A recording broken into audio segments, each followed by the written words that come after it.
नमस्कार दोस्तों, भाद्रपद मास में रविवार के दिन शुक्ल पक्ष की अष्टमी को आधी रात के समय ज्येष्ठ नक्षत्र के चौथे चरण में श्री राधिका रानी का जन्म हुआ। इस विषय में एक सुंदर कथा आती है। एक समय महाराज वृषभानु स्नान करने के लिए यमुना नदी पर गए। आसपास का वातावरण शांत था। मंद गति से सुगंधित वायु लहरा रही थी। चिड़ियाओं की मधुर आवाज के बीच में महाराज वृषभानु ने एक सुंदर दृश्य देखा।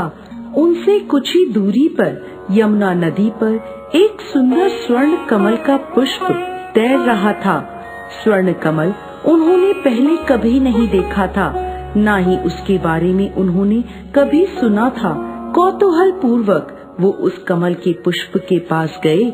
वहाँ जाकर उन्होंने देखा कि उस कमल की पंखुड़ियों के बीच एक अत्यंत सुंदर और सुकोमल बालिका सोई हुई थी।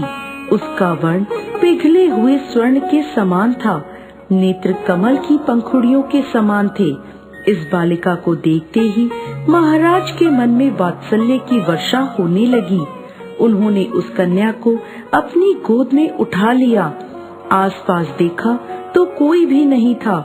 इस प्रकार एक नवजात शिशु को किसने छोड़ा होगा, वो ऐसा विचार कर ही रहे थे कि तभी वहाँ ब्रह्मा जी प्रकट हुए और बोले, हे वत्स, तुमने और तुम्हारी पत्नी ने अनेकों वर्षों तक घोर तपस्या करी थी ताकि तुम भगवान श्री हरि की संगिनी को अपनी पुत्री के रूप में प्राप्त कर सको, और इस जन्म में तुम्हारी ये इच्छा पूर्ण हुई है।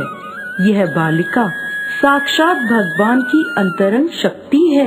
माता लक्ष्मी का प्राकट्य भी इन्हीं से हुआ है। जाओ, इन्हें अपने घर ले जाओ और पूर्ण प्रेम, वात्सल्य और स्नेह से इनका पालन पोषण करो। ऐसा कहकर ब्रह्मा जी अंतर्ध्यान हो गए और महाराज वृषभानु के आनंद की कोई सीमा नहीं रही। पूर्ण हर्ष के साथ वो उस कन्या को अपने घर ले आए और अपनी पत्नी कीर्तिदा देवी को सारा प्रसंग कह सुनाया। कीर्तिदा देवी भी इस नन्ही सी बालिका को देखकर अत्यंत प्रसन्न हुई। बीतते समय के साथ राधिका रानी का सौंदर्य चंद्रमा की कलाओं के समान बढ़ने लगा। जो भी उन्हें देखता वो बस देखता ही रह जाता। महाराज अत्यंत स्नेह और प्रेम के साथ अपनी इस बालिका का जतन कर रहे थे। कुछ समय बाद एक समस्या आई।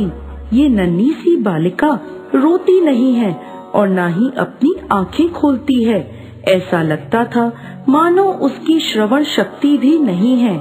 यह देखकर कीर्तिदा देवी और महाराज वृषभानु अत्यंत चिंतित रहने लगे। फिर क्या था, उनकी इस समस्या का समाधान करने नारद मुनि आ पहुँचे। उन्होंने महाराज वृषभानु को सुझाव दिया कि आप अपनी पुत्री के जन्म के उपलक्ष्य में एक समारोह का आयोजन करें और इस समारोह में अपने परम मित्र नंद महाराज को परिवार सहित आमंत्रित जरूर करिए। फिर क्या था, समारोह के आयोजन की तैयारियां होने लगी। नंद महाराज को विशेष आमंत्रण भेजा गया। अपने मित्र के निमंत्रण को स्वीकार करते हुए नंद महाराज, यशोदा मैया और नन्हे कान्हा बरसाने आ पहुँचे।